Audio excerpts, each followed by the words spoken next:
It's positively Muskegon, Andy O'Reilly, and I'll give you two guesses where I am today. The United Way of the Lakeshore. KP Pellerin is my guest today, and as you may have read in the article, you know, the United Way does a lot of great things around community. You can see a lot of boots on the ground work with the Day of Caring. You can see them coming to your shop or your place of employment to talk about their work and all that kind of stuff. But behind the scenes, work goes on too, and it's all about raising up communities and making them a better place to live. KP is our guest today, and she's going to talk a little bit about the economic benefits of childcare. There's this program that you guys had launched not too long ago here in Muskegon, a little like a, it's a research program really called Alice. Right. Talk to me about Alice a little bit. Well, Alice is not a gender. Alice is not a gender name. You know, when Christine asked me if I'd heard of Alice, I said, is she cute? Right. So, come on down and see me, Andy. So here I am. Okay. Well, and I'm glad she did mention that, and I'm glad that you came down to our shop to learn about Alice. Let's talk. Alice stands for Asset Limited, Income Constrained, Employed. And these are your families that are working, and you know, when something catastrophic happens, though, it's a real knock to their family system and their budget. You're telling me. Yeah. If a car part goes out and they've got to repair a car, yep, and that's not in the budget, that nope, may be $500 or $1,000 that month. It's pretty tough for working families to come up with that. It's very tough. So there was a study done at Rutgers, and the United Way board decided to take on the Alice family, and it made as its bold goal 10,000 more working families being able to meet their basic needs by 2025. Really? That is a huge goal. It's like changing the direction of a ship, but that's what this United Way has made as its goal. Talk a little bit about, you know, as time has gone on, wages have gotten a little lower. It's not like the old days where my mom and dad were out and they both had good paying jobs, and you know, that vacation was never much of a problem. We didn't have everything, but we didn't have much to worry about either, and today it's just not the case. There are people that are literally a paycheck away from a disaster. Well, what people don't recognize is that when all of these good manufacturing jobs left North America, 23% of them were ripped right out of Michigan. Yeah. And that includes this community along the lakeshore. We got hit hard. Real hard. Yeah. So when you look at those kinds of numbers and the jobs that have been replacing those high-paying manufacturing jobs, it's not at the same level. It's not, and unfortunately, nothing's getting cheaper. Right. As time goes on, you know, it's not like, you know, your rent's going down or the car payments. I drove down Henry Street today, used truck, $32,000 for a used car. Can you believe that? No, I couldn't buy it myself. I couldn't buy it. No, I can't afford that. No. So it's tough. That's the cost of a house today in certain I parts know. of Michigan. Yeah. So, and one of the issues that, you know, we've looked at also, including the costs that go up, it's the cost of childcare. If you are in a family, a working family, today it requires 2 incomes just to make a living for that family and their kids. And the cost of childcare, the research shows, costs as much today as college tuition. So it's a real tough knock for folks, and you know, delighted when they are able to provide a high quality setting for their kids. But we as a community, if we provide and make sure that there's a high quality setting for kids, we all prosper, we all benefit, because when those kids are nurtured and they have enriching environments, they're more ready to succeed when they get to kindergarten. Yeah, it's not like the old days, like when, you know, when I was probably 12 to, you know, whatever. After I was about 12, you know, you get home, stay at the house, here's your key, play Atari, watch Bugs Bunny and all that kind of stuff. You can't really do that anymore. Well, that's not a high quality setting, Andy. That was fine. You know? Well, look how good I turned out. Come on.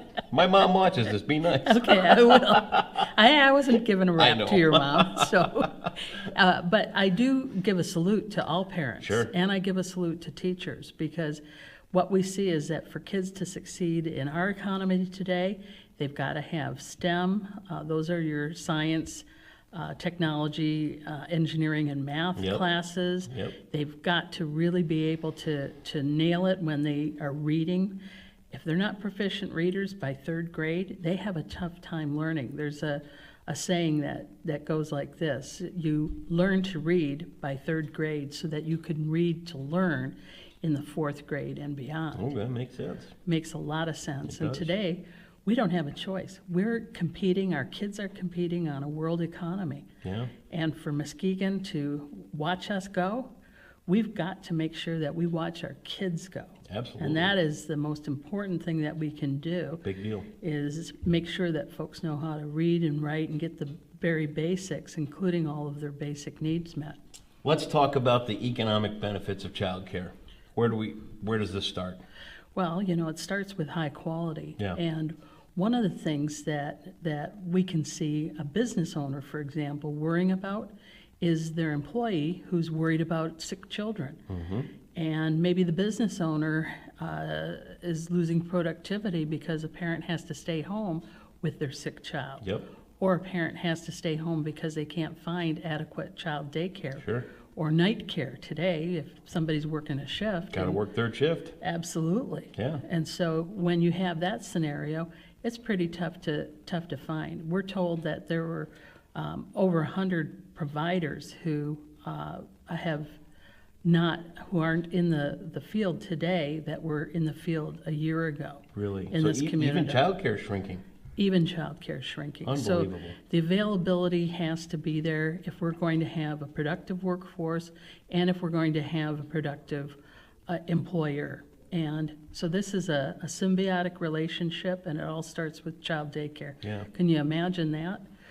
I would have never thought of it. No. And that's why I'm glad to be down here kind of talking about this a little bit. You just don't put one and two together. No. And today you have a lot of families who don't have family support. Right. They've moved around, and of course, who wouldn't want to be near the lake shore and Right. take on one of these high-paying jobs here? Wink, Sure. wink, nod, nod. We're not here for the water at Right, all. right, right. That's why I moved here, just because I love everybody. Right.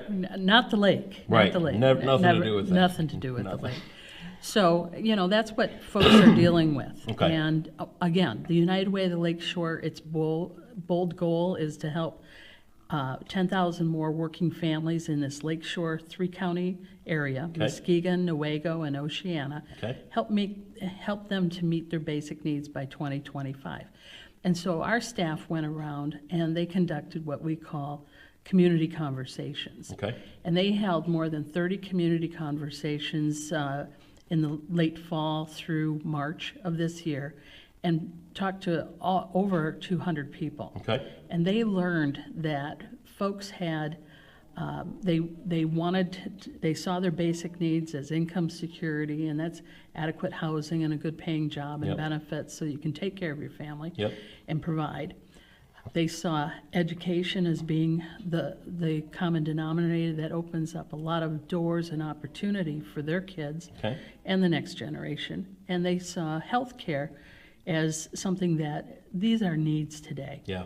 But they also identified two other areas critically, and those were transportation and childcare Okay. as barriers to these working families.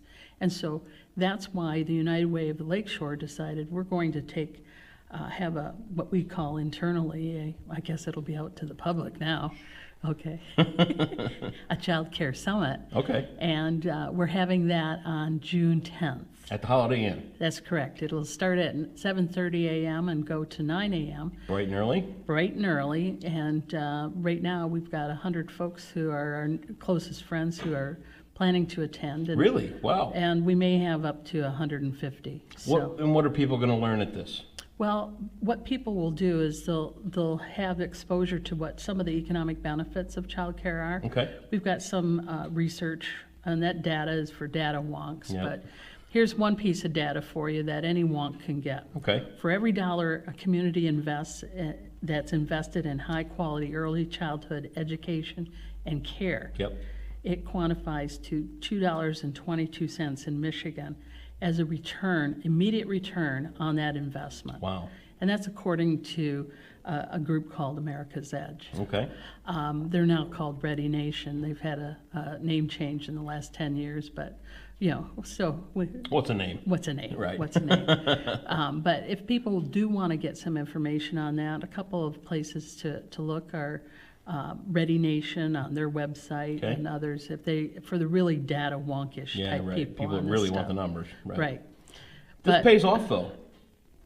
Absolutely. Just like that. Just like that. Okay. The Wilder report also showed that there is a huge increase, a net benefit that's an immediate return, but also, we talked about the immediate return of $2.20 right into the economy.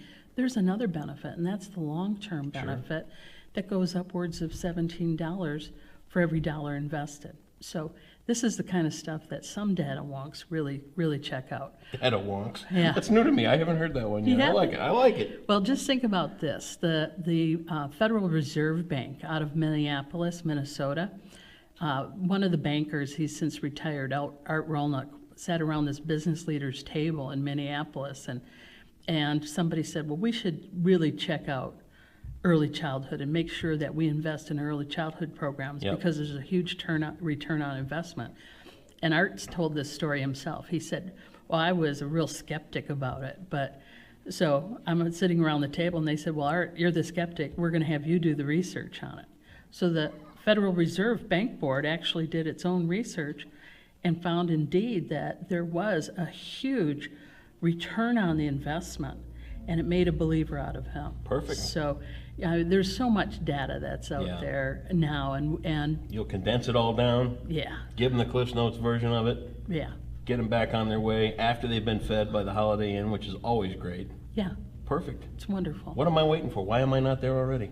Well, I'll be in line. yeah, okay, so come on by, Andy. We'll buy you breakfast. You will? And you'll have you'll also have we have guests there who are some special guests. And one is Jeff Hansen, our Heard of him. state senator from Yes. this area. Yep. He's pretty key because Jeff not only gets it, his his wife was an early childhood educator at one time. And you know, if Mama's happy, everybody's happy. And what Jeff does is he's the chair of the Senate Appropriations Subcommittee on the school aid budget and the Department of Education Awesome. budget. Awesome. So his budget under education actually oversees what we call the Child Development and Care Fund in the state of Michigan. Okay. And that fund has a lot of federal monies that come into it, and then the state administers that fund and helps eligible families to get a subsidy for their child care. Very cool. And it's not, again, not something that pays for everything, but Yep. these are working families to help give them a subsidy so that their children can have a high-quality setting. Remember, Yep. I mentioned early on, Yep. it costs today for high-quality childcare. As much as a college education. You thought I wasn't listening. Oh, I'm glad you were. See? Yeah. Get an A for the day. How about that? I'm going to give you a gold star, too. A subsidy means help. So if you need a hand, that's a big word. You know, Yeah. I'm pretty smart. So I can tell. this is the way to get a hand right here. Anybody that's interested can come down to this breakfast. Well, what they You're should do. shooting for business people. They're shooting for business people right now. Okay. To fill up the seats to 150. We've Sure. got lots of people. We've already got 100 folks who have registered. So we'd like to have a few more business people Okay. who might be interested in looking at that bottom line and Smart saying, money. it is smart money, and Smart money. come on in and share with us, and we'll share with you. And the nice thing is that we've got partners in this business called Bringing Up Our Communities, and that's what this whole agenda is about, raising up our communities, the economic benefits of childcare. And when you can think of it in terms of how we can watch us go, watch Muskegon, watch Oceana County, and watch Newaygo County, we have somebody put things in place for us Yep. to become good citizens, and for Yeah. God bless them for doing it, because you and I had access to a wonderful True. public education. True. That's now what is our job for this Yeah. next generation. I agree with that. You know, I mean, I saw a documentary the other day, and he was talking about taxes. And he says, you know what? You don't pay your taxes to get by. You pay your taxes so the kid down the street can get an education. And you know, as we become more and more segmented and divided and things like that, we forget that message that we're all in it together. So that's a big deal.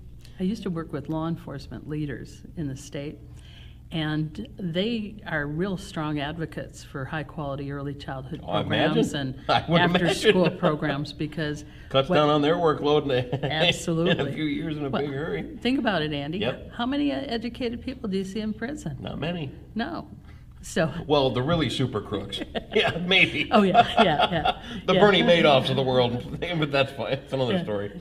Yeah. This is coming up on June 10th. We'll put all the information right here on Positively Muskegon. You know, for somebody that just showed up for the interview with Tootsie Rolls and a big smile, you did great. Well, thank you, Andy, We're and glad. it's my pleasure And to you be know here. what? She's a new addition to Muskegon, too. How long you been here? Literally since December 1st. See that? They're all moving to Muskegon. KP Pellerin, thank you so much from the United Way. We're going to follow this story. We're going to continue to talk about this Alice Research program, some of the things that they've uncovered. Follow us here, and you'll also find the link to the Alice program on Positively Muskegon as well. KP, thanks a bunch. Thank you, Andy, right. and I want to thank your listeners, too. Yeah, there's one or two of them out there anyway, Absolutely. I've been reading your blog, and it looks pretty impressive. June 10th, the Holiday Inn, all the info's right here on Positively Muskegon. Thanks again.